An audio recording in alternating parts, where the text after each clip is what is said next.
the middle of winter. Let's talk about retaining walls.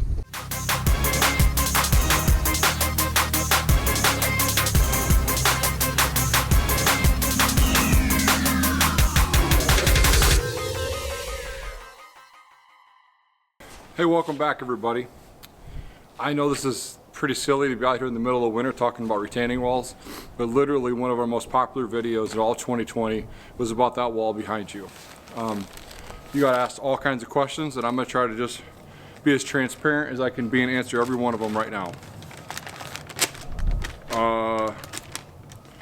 Yeah, so some of the major questions we used to get, or we've gotten in the past, was like, what did we have before and why do we need to replace that? I found some old pictures, I'll be playing them right now. When we first moved in here, I went to a local quarry and got a bunch of like limestone blocks. They looked really nice. Over time they got dirty and things like that. That ain't why we got rid of them, but I didn't know any better. I just dry stacked them all, and over time they just started leaning forward, and then eventually they all collapsed. Or I seen they were about to collapse, so then I knocked them all over with the tractor. I budgeted $2,000, I think I spent $3,000 on that, but that was like 8 years ago, right? So that money is money under the bridge, long gone, right? What were the options? Could have I had that repaired? Yeah, probably, but Mrs. Woodward's like, I don't love the look. And she's like, I want something different. She goes, not only do I want something different, I want something that I know will never fail and I never want to have to hear about you talk about that again. Seems reasonable. Where did I get the big concrete blocks? You are not going to find those at your typical Lowe's, Home Depot, Menards, big box stores, right?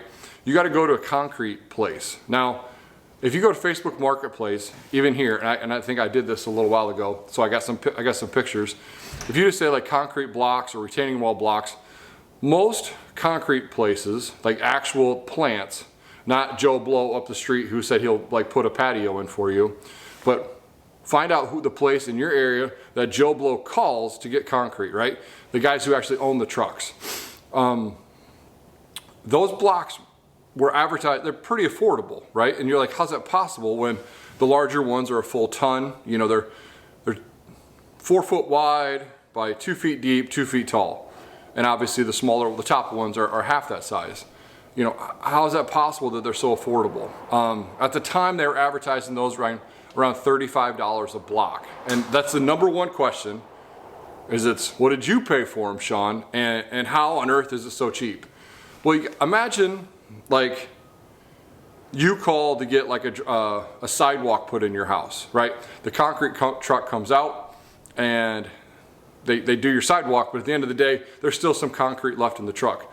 Well, then they go back to the place, they dump the excess concrete. It's already been paid for, so they're getting paid twice, which is fine. I don't care. I never get down on anybody's hustle.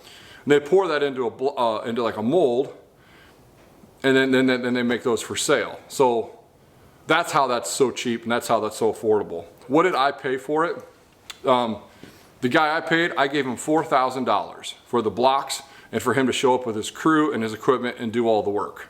So I did look at the other options. I put in a lot of retaining wall the previous summer, and I knew I was probably going to be in the $3,000 range just in materials, maybe even more, right? Maybe $3,200, $3,300, and this meant I didn't have to do anything. Now keep in mind, I've had 6 back surgeries, and I don't need to be doing dumb shit like that anymore. So we had saved up some cash, and I gave him 40 $100 bills, and I know if he ever sees this video, he'll be like, hey, I told you not to tell anybody. So hey, please don't tell anybody, okay? That was our secret. But yeah, so that's what I paid to get that wall put in. Oh, did you have any leftover blocks?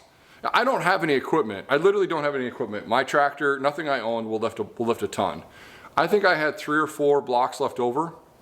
I had a couple ideas of what I could do with them, but candidly, I had nothing to move them. So a coworker of mine, I told him, if you bring me 2 12-packs of Heineken, you can have all the leftover blocks. And one day I came home, the blocks were gone, and there was a case of Heineken by my front door.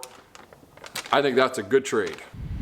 So hopefully that answers everybody's questions about the wall. You now know what my options were, you know what I had before, you know how much money I spent, you know in my opinion, why it costs what it costs. So I hope that helps you when you need to put a wall into your house. Thanks for watching. If you like these videos, please hit subscribe. My kids love it when you do that. Don't forget to subscribe, like, and hit the bell notifications. Bye! Bye.